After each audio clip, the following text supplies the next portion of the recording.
नमस्कार बच्चों, आज हम कक्षा 12वीं विषय हिंदी जो 7वां चैप्टर आपका है गोस्वामी तुलसीदास जी द्वारा रचित लक्ष्मण मूर्छा और राम का विलाप। अभी आपने कवितावली के कुछ कवित्व और सवैये सुने थे पहले, इसके पहले भाग में। आज लक्ष्मण मूर्छा का और राम का विलाप जो होता है ये पंक्तियां यहाँ पर सुनाई जा रही हैं। जो पहली पंक्तियां हैं ये है दोहा की, कुछ पंक्तियां पहले दोहा की हैं और उसके बाद फिर चौपाइयां रामचरितमानस की। पहले तो समझ लीजिए कि दोहा क्या है, इसका वर्णन अभी अगले वीडियो में कल डालेंगे। 4 चरण वाला अर्धसम मात्रिक छंद होता है दोहा। 4 चरण वाला अर्धसम मात्रिक छंद यानी कि आधा समान और आधा समान अलग, यानी कि पहले और तीसरे चरण में इसके 13-13 जो मात्राएं होती हैं और दूसरे और चौथे में 11-11 मात्राएं होती हैं, इसलिए इसको अर्धसम मात्रिक छंद मात्राओं से इसकी गिनती की जाती है। तो इस दोहा का वर्णन कर रहे हैं। तो इस दोहा को पहले सुनिए।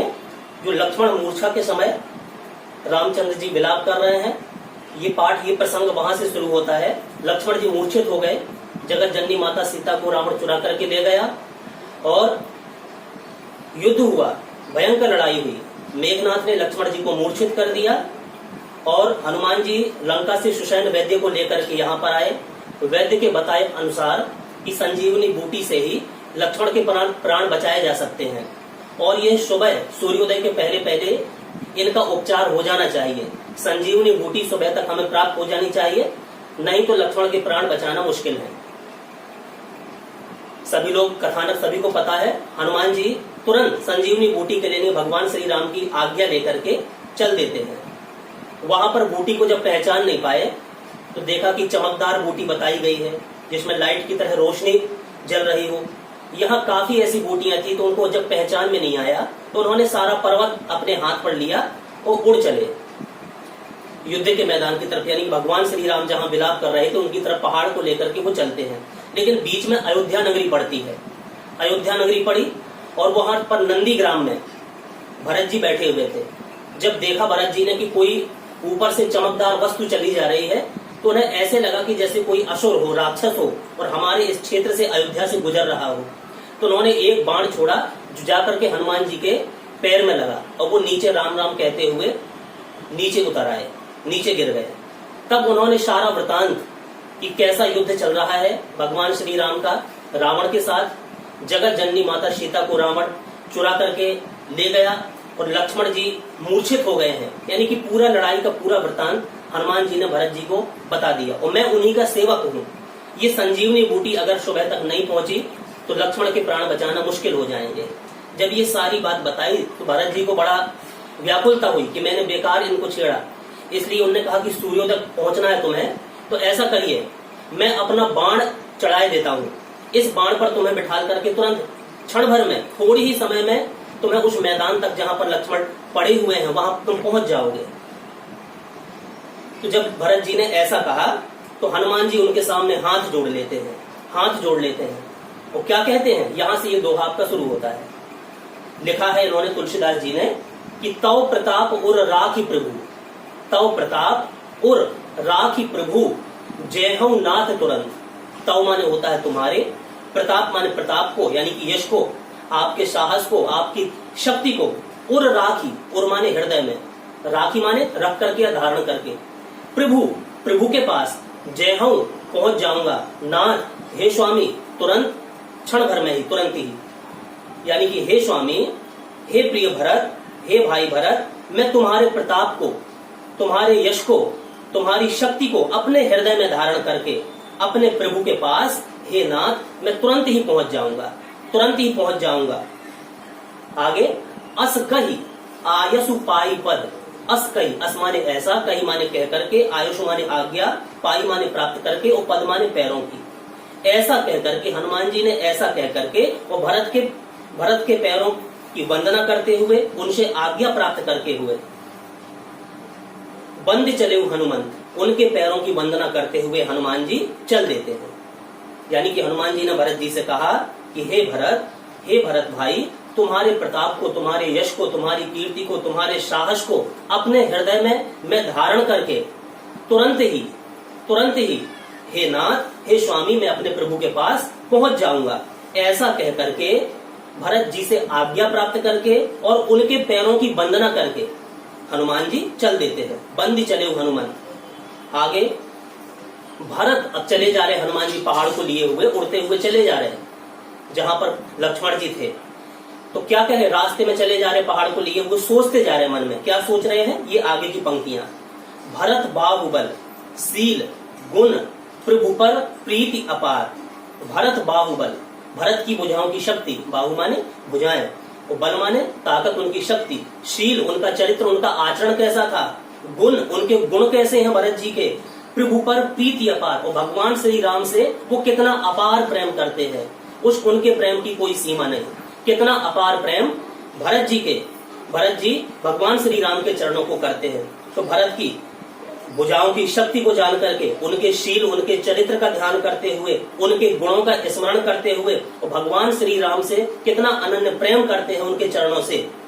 मन मह जात सराह, अपने मन में वो उनकी सराहना करते हुए चले जा रहे हैं। पुनि पुनि बार बार पवन कुमार, वो पवन कुमार हनुमान जी बार बार अपने मन में उनके इन सभी गुणों की जो अभी बताए, यानी कि उनकी ताकत की, उनके चरित्र की, उनके गुणों की, वो भगवान श्री राम से कितना प्रेम करते हैं, इस प्रकार की हनुमान जी बार बार भरत जी के चरित्र की सराहना करते हुए आकाश मार्ग से पर्वत को लिए हुए चले जाते हैं। तो ये दोहा हुआ। चलो, तो ये तो रास्ते का वर्णन हो गया।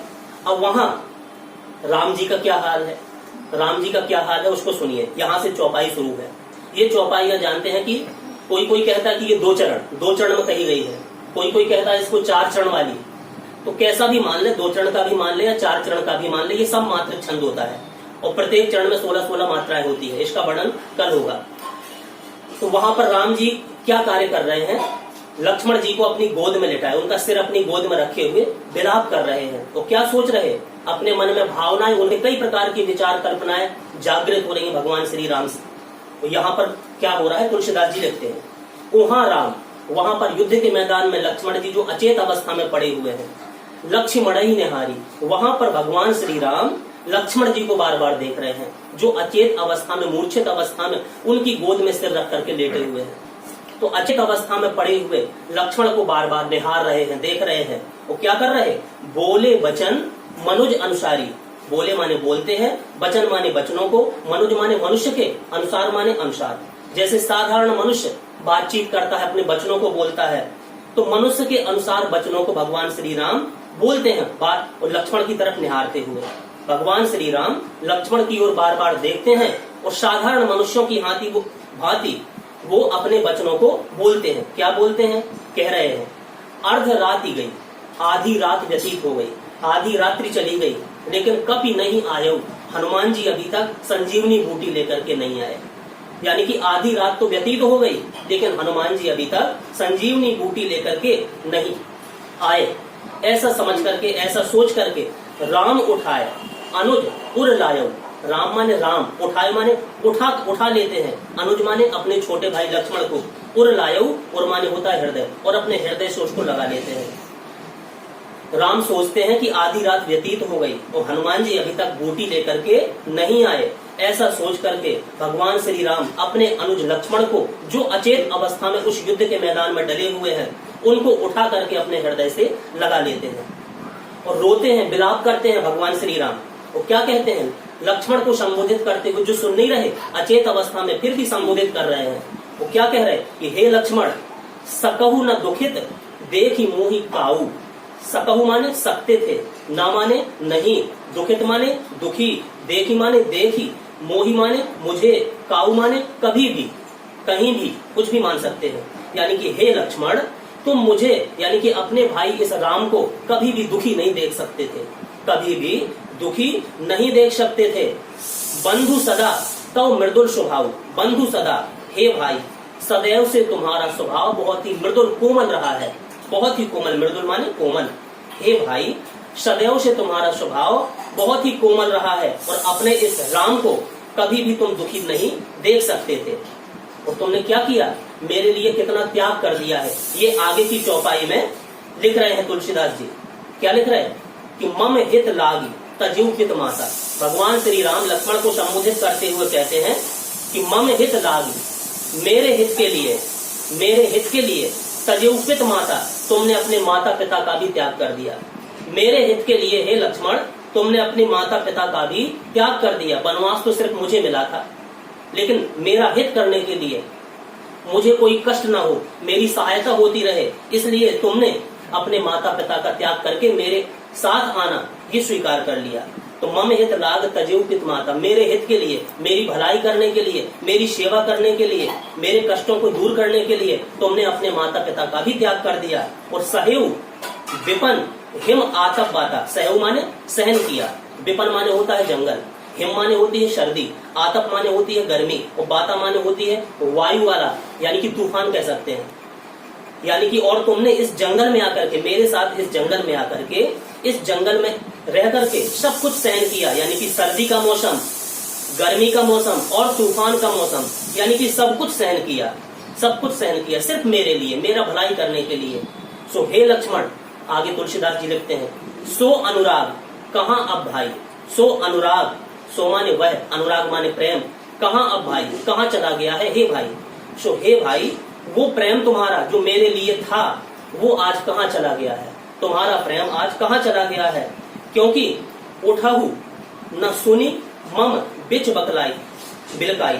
अच्छा, उठाहू माने उठ रहे हो, ना माने नहीं, सुनी माने सुन करके, मम माने मेरे, बिच माने वचनों को, विकलाई माने व्याकुलता के, दुख भरे।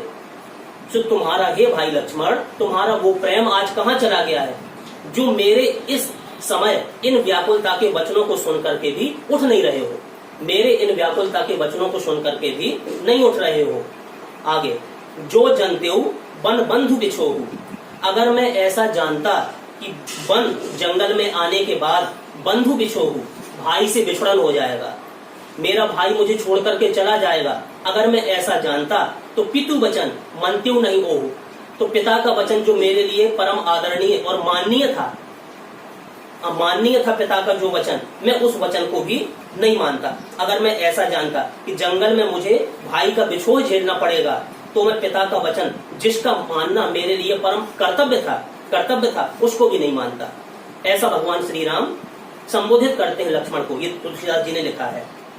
आगे, विलाप करते हुए रो रहे हैं भगवान श्री राम, और रोते हुए क्या कह रहे हैं, संबोधित लक्ष्मण जी को ही कर रहे हैं। क्या कह रहे हैं अगली चौपाइयों में, सुत वित्त नारी भवन परिवारा। सुत माने होता है पुत्र या बेटा, वित्त माने होता है धन, नारी माने स्त्री, भवन माने मकान, घर मकान जो हम लोग बनवाते हैं, परिवार माने परिवार।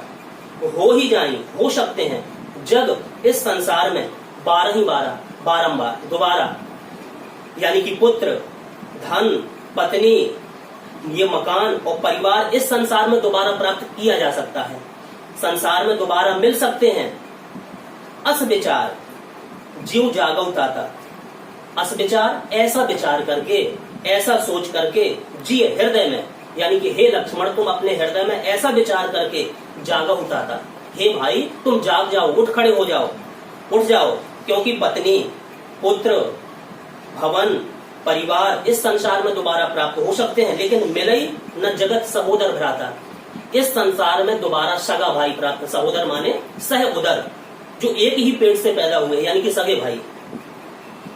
सहोदर, सहोदर माने छोटा नहीं, अधिकतर छोटा मानते हैं हम लोग कि छोटा भाई, अब छोटा भाई भी संबोधित कर सकते हैं, लेकिन वास्तविक अर्थ सहोदर का होता है सगा भाई, जो सह उदर, एक ही पेट से जो पैदा हुआ हो।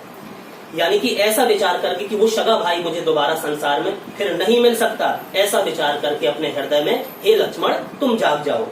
अगर नहीं जागोगे तो सुनो मेरी स्थिति कैसी होगी। जथा पंख बिन खग अति दीना, जथा माने जिस प्रकार से, पंख बिन पंखों के बिना पक्षी के अगर पंख काट दिए जाएं तो उसकी स्थिति कैसी होगी। जथा पंख बिन खग अति दीना, जिस प्रकार से पक्षी जो होता है पंख के बिना अत्यंत दीन दुखी दिखाई देता है। मणि बिनु फनी, मणि बिनु फनी, और मणि के बिना, फनी माने सर्प, मणि के बिना सर्प बहुत दीन दुखी दिखाई देता है।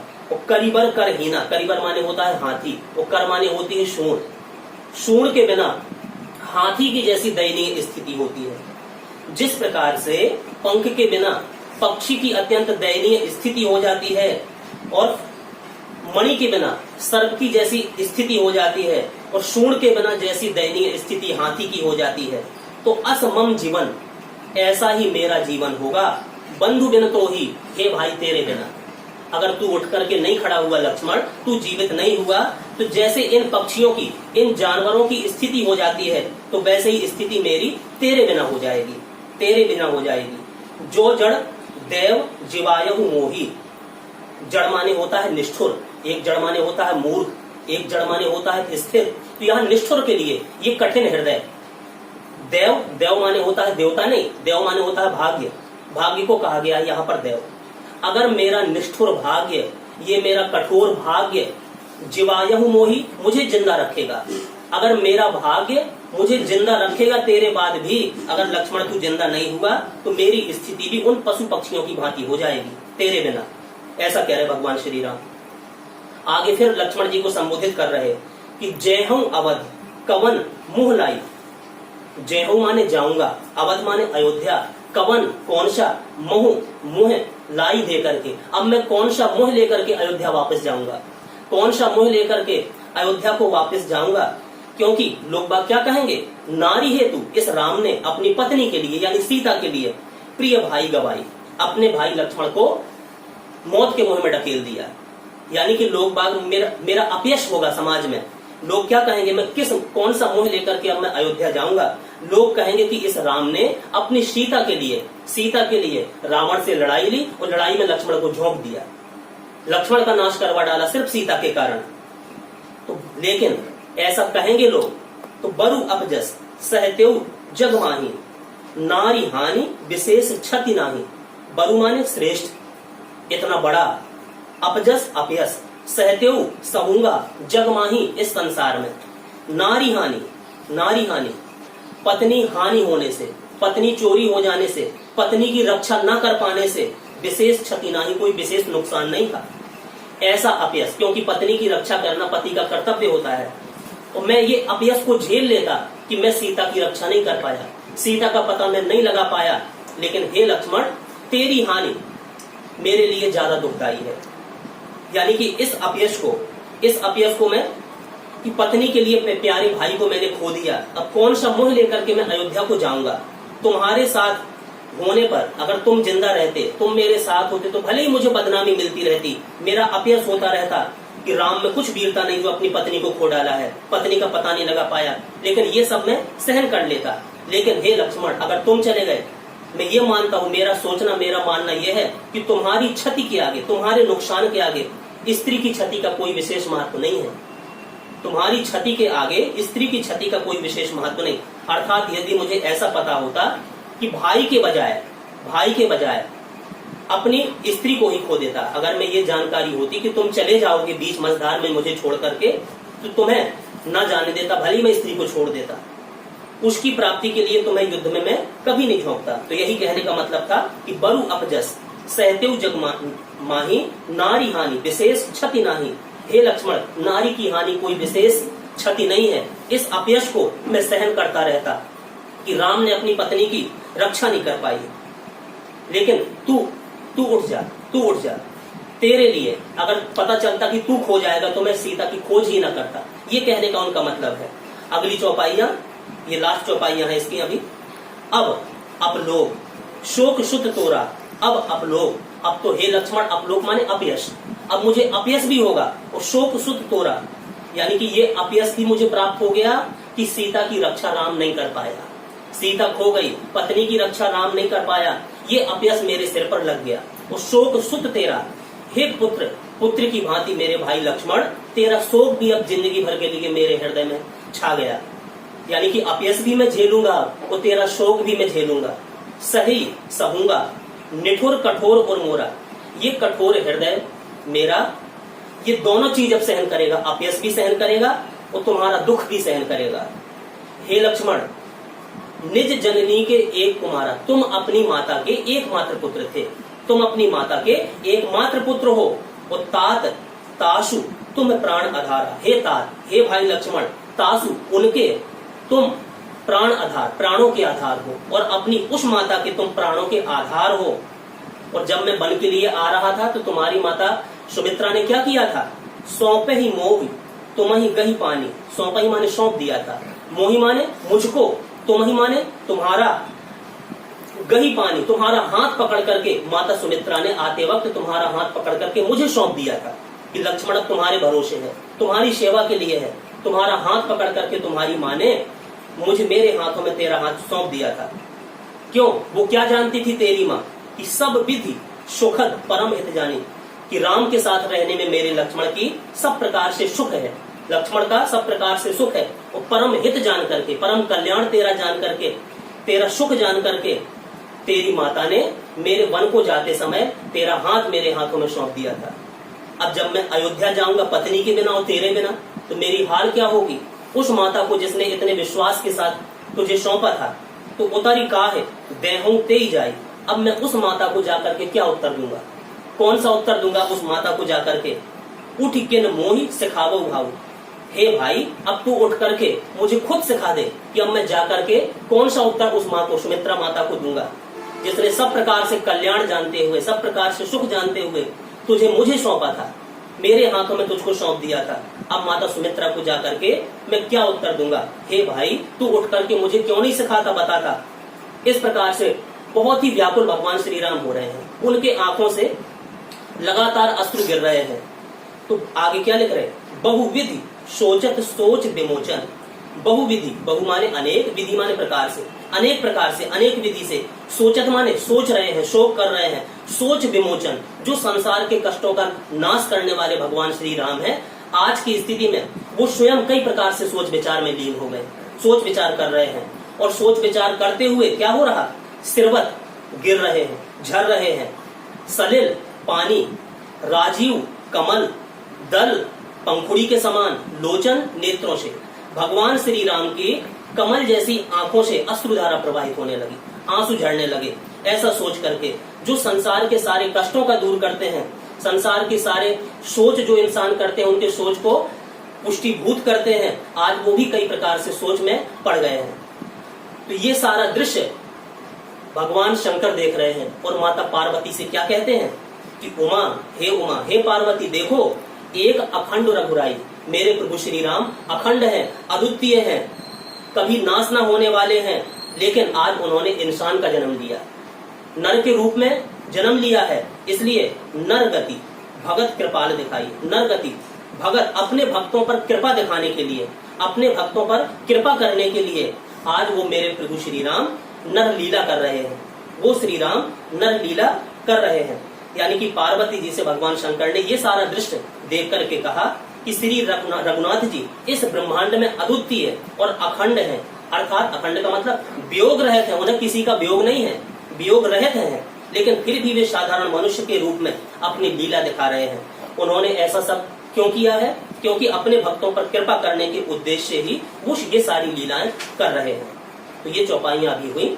अब आगे जो सोर्थ आएगा इसको कल के वीडियो में डालेंगे। आपने ध्यान से सुना, ये पाठ समझ में आया होगा। इसको यही समाप्त करते हैं। धन्यवाद।